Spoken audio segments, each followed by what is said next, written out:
Bismillahirrahmanirrahim. Assalamualaikum warahmatullahi wabarakatuh. Berita Hijrah 20 Januari bersama saya Fazida Mustafa dan jurubahasa isyarat Muhammad Amsyah Zamani. Berikut tajuk utama malam ini. Polis temui rangka manusia di rumah terbengkalai.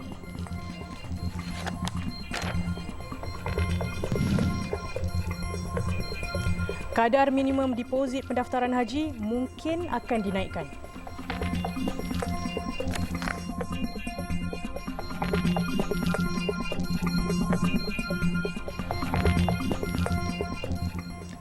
Kes kehilangan Mila Sharmila Samsusah atau Bella.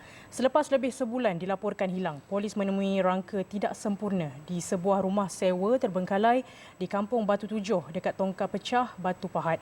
Menurut Ketua Polis Johor, Datuk Kamarul Zaman Mahmad, rangka itu dijumpai sekitar jam 2 petang semalam selepas dibawa ke lokasi itu oleh seorang suspek. Jelas Datuk Kamarul, sebelum ini 3 suspek berkaitan kes kehilangan ibu tunggal itu ditahan sebelum salah seorang daripadanya menunjukkan lokasi penemuan rangka manusia itu. Terdapat juga pakaian ditemui pada rangka terbabit. Bagaimanapun, pengesahan identiti mangsa hanya dapat dilakukan kira-kira 2 minggu lagi. Jelas beliau lagi dengan penemuan rangka manusia itu, misteri kehilangan ibu tunggal berusia 32 tahun sejak 14 Disember itu bakal terungkai. Dalam pada itu, kakak mangsa Nur Hisham Samsusah berkata, cebisan kain yang ditemui pada rangka terbabit hampir sama dengan pakaian Bella ketika mangsa keluar dari rumah pada malam kehilangan, iaitu baju kelawar berwarna gelap. Bagaimanapun katanya, keluarga tetap mengharapkan keputusan ujian DNA yang dilakukan di Hospital Sultan Ismail HSI nanti akan memberikan jawapan berbeza. Ia kerana keluarga belum bersedia untuk menerima berita sedih selepas lebih sebulan mengharapkan kehilangan itu berakhir dengan baik. Sementara itu, penduduk yang tinggal berdekatan dengan rumah sewa terbiak itu terkejut dengan penemuan rangka manusia itu. Jelas mereka sebelum penemuan itu tiada sebarang aktiviti mencurigakan berlaku di samping tiada bau pelik terhidu penduduk. Menurut Mat Hairul Nizal Alimun, kediamannya hanya kurang 20 meter dari lokasi penemuan rangka itu. Jelasnya rumah sewa itu sudah terbiar sejak lebih 3 tahun lalu dan berhampiran kawasan Semak Samun dan ia mungkin boleh menjadi lokasi jenayah. Mungkin pun ya. Satu lagi sini selalu orang keluar masuk. Jadi mungkin dia rasa secure kot. Kan? Lagipun kalau pergi belakang tu dah semak kan. Itu masih dia rasa macam secure tu kalau dia buat kat situ kot. Seorang lagi penduduk, Fadilah Mat Mary berkata, bau ikan yang kuat dari kedai berhampiran mungkin menyukarkan orang ramai mengesan keberadaan rangka manusia tersebut. Selain kenderaan yang banyak keluar masuk ke lorong Imam Jailani kampung berkenaan, turut menyebabkan sebarang kejadian pelik berlaku di rumah sewa terbengkalai itu tidak dikesan. Kita bila macam ada bau bangkai-bangkai ke apa, kadang kita cakap, oh ni kot. Kita cakap, bau ikan kot. Tak adalah kita terfikir macam kalau bangkai pun ingat biawak ke kan. Kat belakang banyak juga biawak sebenarnya. Dalam pada itu, penduduk percaya kemungkinan mangsa terbabit dibunuh di tempat lain sebelum mayatnya diletakkan di rumah sewa terbiak itu. Namun siasatan polis masih diteruskan sebelum sebarang kemungkinan kes ditemukan.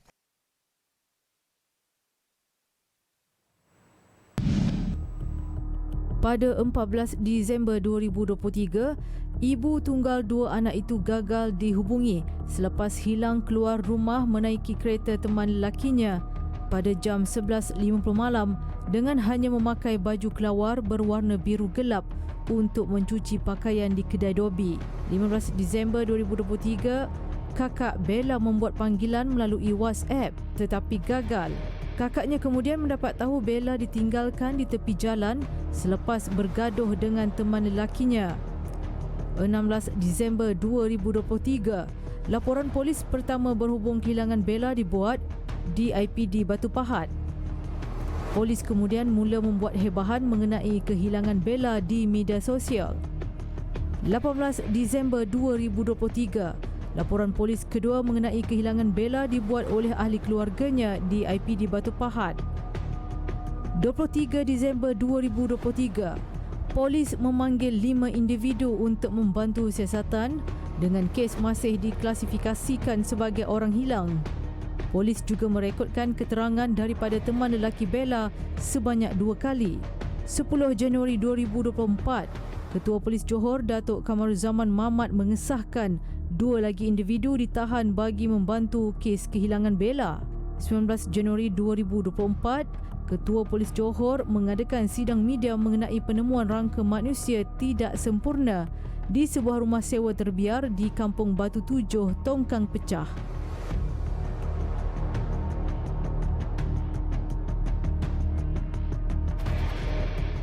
Di Negeri Sembilan, seorang lelaki maut selepas motosikal Yamaha Y15 ditunggangnya melanggar seekor babi hutan.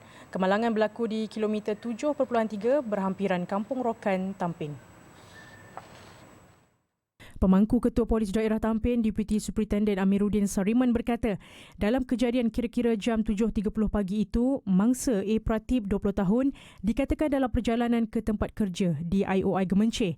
Apabila sampai di kilometer 7.3 berhampiran Kampung Rokan, operator drone itu dipercayai melanggar seekor babi hutan yang menyeberang jalan lalu mangsa tercampak ke atas jalan.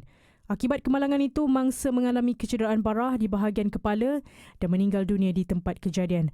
Tambah beliau, orang ramai yang mempunyai maklumat berkenaan kemalangan jalan raya terbabit diminta untuk tampil ke Balai Polis Trafik di IPD Tampin dan boleh menghubungi talian 06-441-2502 atau 06-443-1999 bilik gerakan IPD Tampin bagi membantu siasatan. Kertas siasatan dibuka di bawah Seksyen 41-1 Akta Pengangkutan Jalan 1987 dan siasatan masih dijalankan.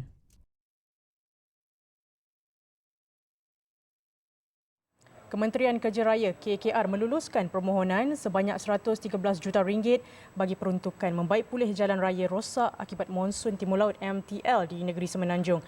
Menterinya Datuk Seri Alexander Nantalinggi berkata baik pulih itu merangkumi 129 lokasi.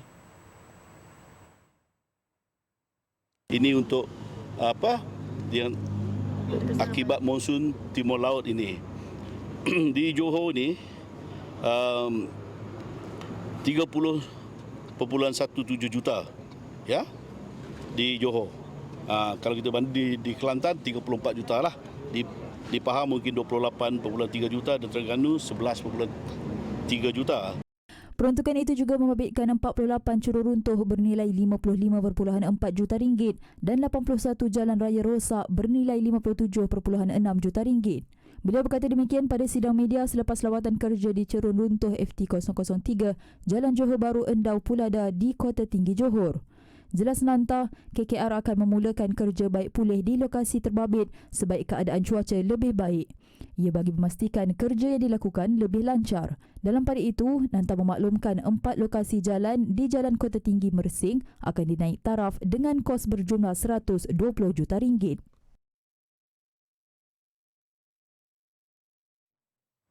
Di Pahang pula, Kementerian Pertanian dan Keterjaminan Makanan KPKM menasihatkan semua petani yang terkesan akibat banjir mendaftar segera ke Pejabat Pertanian daerah masing-masing.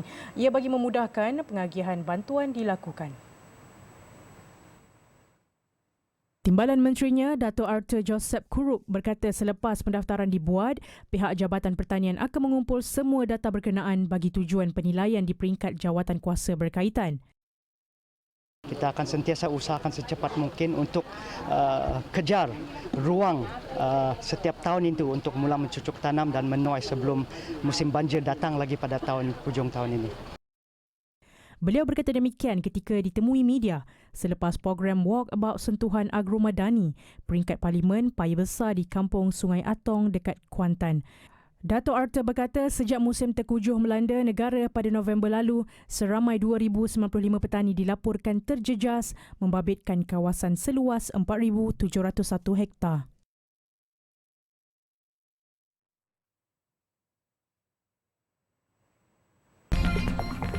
Baik, selepas ini 20,000 bayi Gaza dilahirkan dalam suasana perang.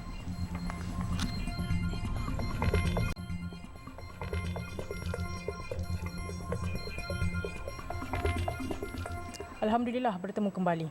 Kadar minimum deposit pendaftaran haji mungkin akan dinaikkan sesuai dengan kos masa pelaksanaan haji. Bagaimanapun, Menteri di Jabatan Perdana Menteri Datuk Dr. Muhammad Naim Mohtar berkata langkah itu akan diteliti bersama tabungan haji sebelum tindakan seterusnya diambil. Ketika ini, kadar minimum itu RM1,300 dan membolehkan mereka mendapat giliran haji masing-masing. Jelas Datuk Dr. Muhammad Naim, syarat pendaftaran haji ketika ini iaitu mempunyai baki minima sekurang-kurangnya RM1,300 bagi seorang pendeposit terlalu rendah. TH juga perlu memperhalusi kaedah pemilihan jemaah haji termasuk aspek kemampuan kewangan mereka sebelum melayakkan seseorang berdaftar untuk menunaikan ibadah berkenaan. Isu-isu berkaitan dengan deposit ini memang kita bincang. Pengurusan tertinggi pun ada bincang. Saya bersama dengan Tan Sri Rashid Husin dan juga CEO, saya pun ada sebut benda ini. Dengan jumlah minimum deposit saja pendaftaran, orang dah boleh dapatkan. Jadi dia orang nak secure giliran tersebut. Jadi saya telah arahkan kepada pihak pengurusan tertinggi tabung haji untuk mengadakan perbincangan, bengkel dan sebagainya untuk melihat kembali kemungkinan untuk kita naikkan had minima ini supaya pendeposit ini yang layak untuk mendaftar haji tadi itu dia kena ambil kira jumlah tersebut.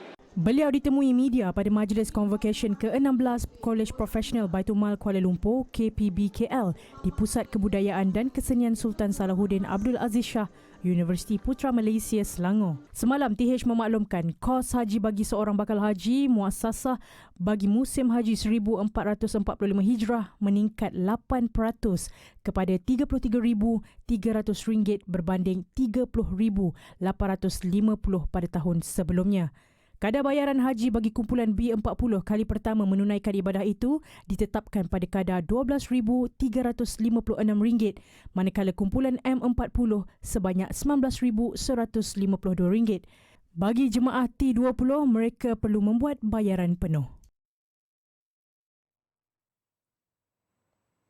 Sementara itu, mengulas mengenai keluhan jemaah terutama dalam kalangan B40 mengenai bayaran haji yang meningkat, Datuk Dr. Muhammad Naim berkata masyarakat perlu memahami kewajipan menunaikan haji berasaskan prinsip istitaah atau kemampuan yang merangkumi pelbagai aspek termasuk kewangan, kesihatan, keselamatan dan mendapatkan tasrih melaksanakan ibadah berkenaan.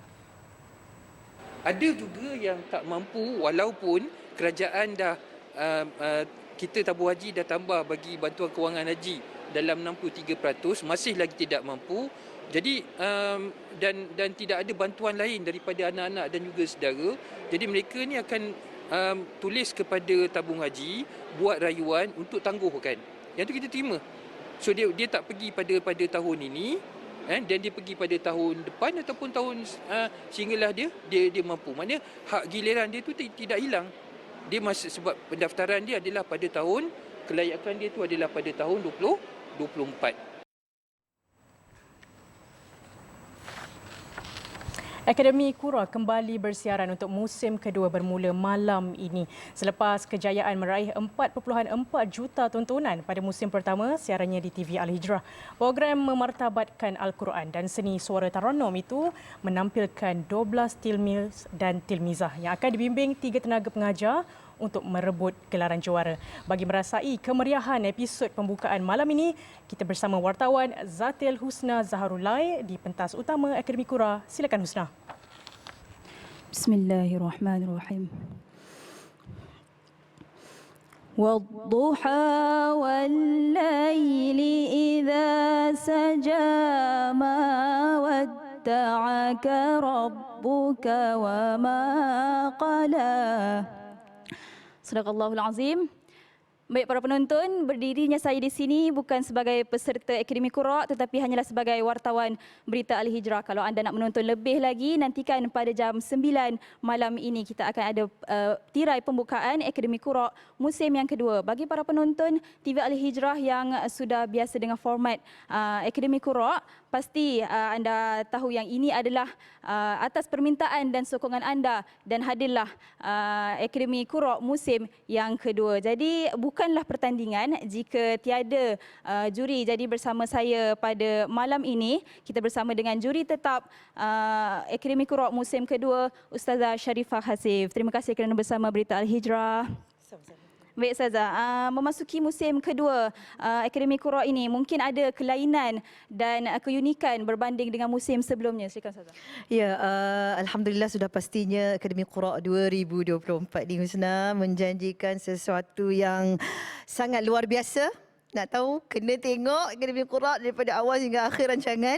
Dan Ustazah yakin peserta ataupun tilmiz-tilmizah kita pada kali ini sangat berkaliber dan prestasi mereka boleh dikategorikan sebagai yang terbaik dan boleh dinobatkan sebagai qari dan qari'ah yang bakal dinobatkan sebagai Johan Kebangsaan antarabangsa satu hari nanti, insya-Allah. Masya Allah, semangat sekali Ustazah. Jadi sebelum ini kita terima ratusan penyertaan uji bakat seluruh Malaysia. Jadi 12 yang terpilih ini pasti yang terbaik antara yang terbaik. Jadi apakah harapan dan jangkaan Ustazah untuk para peserta kita? Ya, sudah pasti sebagai juri, Ustazah mengharapkan agar peserta dapat membawakan taranum dengan baik sekali, variasi yang menarik, waqaf, ibtidak, jaga tajwidul huruf dan InsyaAllah kalau jaga semua tu anda akan terus berjaya maju sehingga ke peringkat akhir nanti, insyaAllah. Okay, insyaAllah. Jadi Ustazah, sebagai juri tetap yang akan bersama selama 8 minggu, bagaimana Ustazah akan menilai persembahan mereka? Apa yang perlu dititik beratkan oleh para peserta? Kebiasaannya insyaAllah kita akan ada juri dari sudut penjurian dari sudut suara, kemudian taranum dan juga kita ada tajwid dan bukan Ustazah sahaja seorang yang akan mengadili, ada seorang lagi yakni juri jemputan yang akan kita hadirkan setiap minggu. Jadi inilah antara part-part yang perlu diambil beratlah oleh setiap individu, insyaAllah.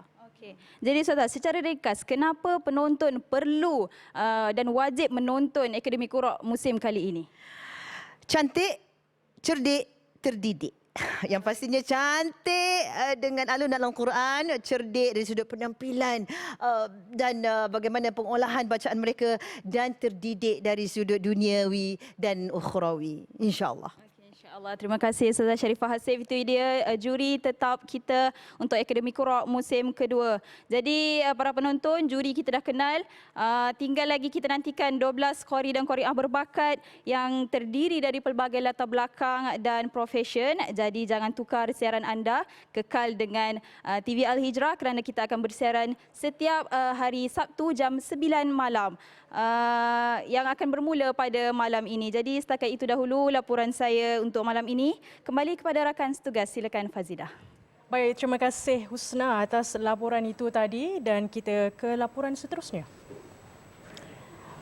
Gagal sekali bukan gagal selamanya. Keputusan seorang pelajar menukar bidang pengajian dari jurusan kejuruteraan mekanikal kepada diploma industri pengurusan halal menyaksikan beliau mampu mencipta kecemerlangan sekaligus berjaya merangkul anugerah pingat emas Menteri di Majlis Convocation ke-16 Kolej Profesional Baitul Mal Kuala Lumpur. Muhammad Daniel Iman Ramli, 24 tahun, berjaya membuktikan kecemerlangannya itu selepas membuat keputusan untuk kembali menyambung pengajian di Kolej Profesional Baitul Mal Kuala Lumpur. Malah anak sulung daripada 5 beradik ini berjaya memperoleh anugerah dekan setiap semester pengajiannya dengan purata PNGK 3.78. Dia lebih kepada minat lah kot. Saya rasa di pertengahan jalan tu minat tu hilang. Jadi waktu tu sebenarnya saya tak decide lagi nak ambil apa, tapi saya tak tahu kenapa Allah letak dalam hati saya 2 hari sebelum pendaftaran KPBKL ni, saya masuk KPBKL, saya pilih industri halal. Semua tu memang takdir Tuhan lah. Saya pun tak boleh nak describe sebab apa, tapi saya adalah orang yang dekat dengan saya yang belajar industri halal dan mereka banyaklah tolong. Muhammad Daniel kini sedang menyambung pengajian peringkat ijazah sarjana muda kepujian di Universiti Kuala Lumpur UniKL Perak dalam jurusan operasi maritim.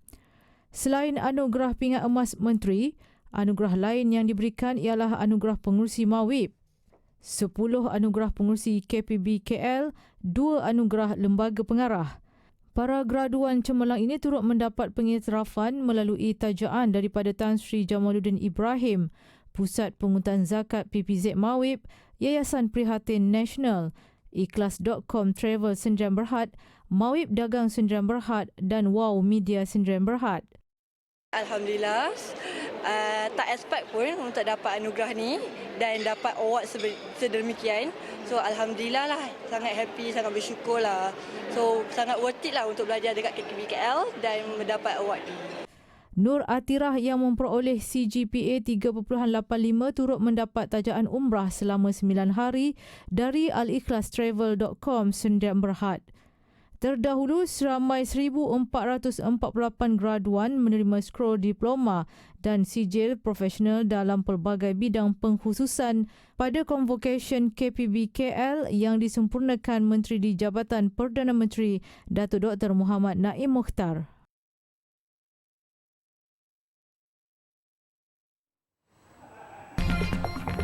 Rakyat Palestin ditahan tanpa bicara.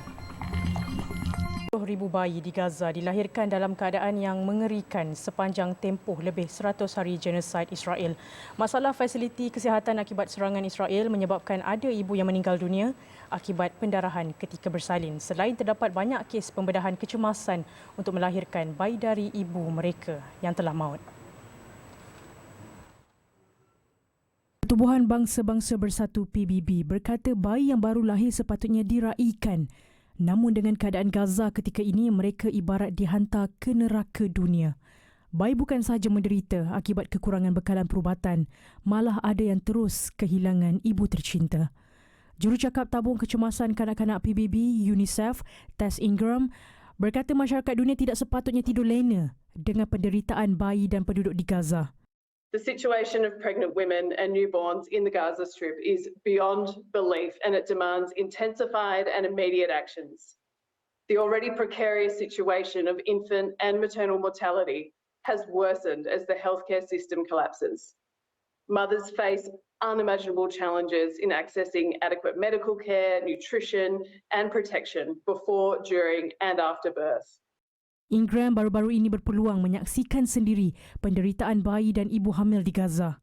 Katanya ibu hamil di Gaza berdepan risiko kematian, keguguran, kematian janin, bersalin pramatang dan trauma.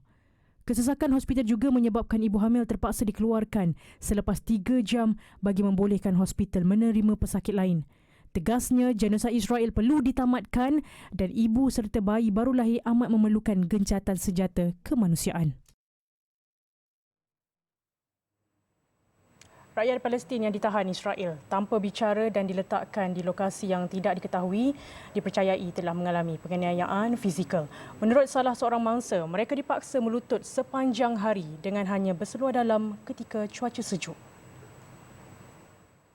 Video rakyat Palestin yang ditahan Israel sebelum ini tular menunjukkan tahanan hanya mengenakan seluar dalam dan diletakkan di padang terbuka dalam cuaca sejuk.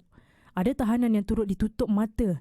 Dan Israel bukan sahaja menahan kaum lelaki, malah wanita dan kanak-kanak turut ditahan. Bekas tahanan yang baru dilepaskan Israel selepas hampir 40 hari berkata keadaan ketika ditahan amat sukar. تم اعتقالي 38 يوم وروحنا اليوم من السجن. أثناء الاعتقال هجم علي كلب إسرائيلي زيف وعضني من إيدي وبعديها في الاعتقال هنا كانوا من الصبح لاخر نهارهم قاعدين على ركبنا ممنوع تطلع يمين وممنوع تطلع شمال. اليوم اول مره بمشي على رجلي يعني ما كنتش امشي 24 ساعه قاعد على ركبك لما كان بدي يحزن عليك يعني يتعاطف معك قاعدنا 10 دقائق عادي ناخذ راحتنا في القعده وممنوع تجعص. Tahanan yang dibebaskan Israel sebahagiannya sedang menerima rawatan di Hospital An-Najjar di Rafah. Sementara itu, Pertubuhan Bangsa-Bangsa Bersatu PBB mengarahkan Israel untuk mematuhi undang-undang kemanusiaan antarabangsa dan tidak melakukan tindakan melampau ke atas mereka yang ditahan.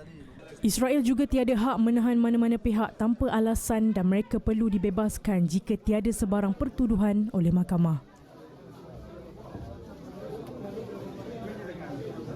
Selepas lebih 24,000 rakyat Palestin meninggal dunia, Liga Arab sekali lagi akan mengadakan mesyuarat tergempar bagi membincangkan perkembangan pembunuhan Israel di Gaza.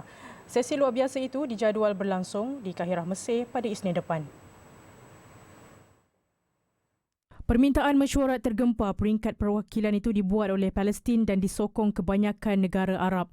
Selain membincangkan mengenai kekejaman ke atas Gaza, mesyuarat itu nanti dijangka akan turut menyentuh mengenai jenayah Israel di seluruh tebing barat. Turut akan disentuh berkenaan tindakan biadab Israel ke atas kem-kem pelarian di Palestin.